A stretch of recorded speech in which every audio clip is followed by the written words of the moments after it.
चलिए आज हनुमान जी की एक बहुत ही प्रसिद्ध कहानी सुनने जा रहे हैं, जिसमें जब हनुमान सूर्य को फल समझ के खाता है, इसी समय हनुमान को बहुत कुछ वरदान मिलता है। चलिए वीडियो पे बने रहिए और जानिए इस कहानी के माध्यम से इसकी जीवन कथाएं। जब फल समझकर सूर्य को निगल लिए हनुमान, तो चलिए पहली कहानी आपको सुनाते हैं। यह भगवान हनुमान के बालपन की कहानी है। यह बहुत ही प्रचलित कहानी है। इस कहानी को आप ज़रूर सुने होंगे, एक बार और सुन लीजिए क्योंकि यह भगवान की कहानी है। तो हुआ यह कि एक दिन माँ अंजना किसी काम में व्यस्त थी। उन्होंने बाल हनुमान को वहीं कुंडी पे लेटा दिया था और अपना काम कर रहे थे। इसी बीच हनुमान जी को भूख लग गई। लेटे लेटे ही आकाश में उन्हें भगवान सूर्य दिखाई दिए। बाल हनुमान को लगा कि वह कोई स्वादिष्ट फल है। फिर क्या था, बाल गोपाल ने छलांग लगा दी और उड़ चले सूर्य की तरफ। सूर्य ग्रहण का दिन था। राहु जान बचाकर भागे। वहां पहुंचकर उन्होंने सूर्य को अपने मुंह में रख लिया।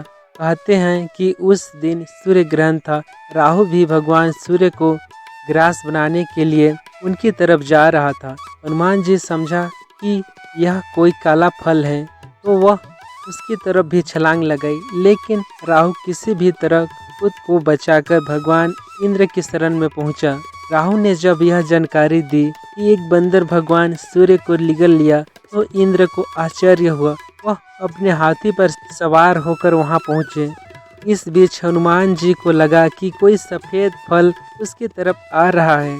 वह उस तरफ भी झपट पड़ा। उससे इंद्र को गुस्सा आया और उन्हें वज्र से हनुमान जी पर प्रहार कर दिया।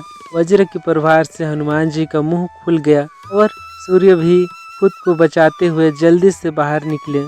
वरुण देव हो गए नाराज। तब जीवित करना पड़ा हनुमान को।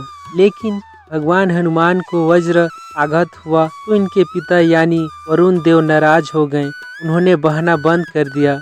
अब तक सूर्य के निगले हुए के कारण चारों तरफ अंधेरा था। अब सूर्य भगवान बाहर तो आए, लेकिन वासुदेव के रुष्ट होने से हवा रुक गई और कुम्हलाने लगा। चारों तरफ त्रिण त्रिण मचा गई। कहा जाता है कि ब्रह्मा जी को खुद वायु देवता को मनाने के लिए आना पड़ा। उन्होंने भगवान हनुमान को स्पर्श कर जीवन दान दिया और वायु देवता से आग्रह किया कि वे बहना शुरू करें। इस दौरान सभी देवताओं ने आशीर्वाद भी दिया कि आगे से इस बालक पर किसी भी तरह के अस्त्र शस्त्र का कोई असर नहीं होगा और यह दुनिया का सबसे बलशाली और तेजस्वी बालक होगा। देवता लोगों के इस आशीर्वाद के बाद खुश होकर वरुण देव बहना शुरू किए और अपने बेटे को मां अंजना के साथ लेकर घर पहुंचे। दोस्तों कहानी अच्छा लगे तो सब्सक्राइब करना चलते हैं।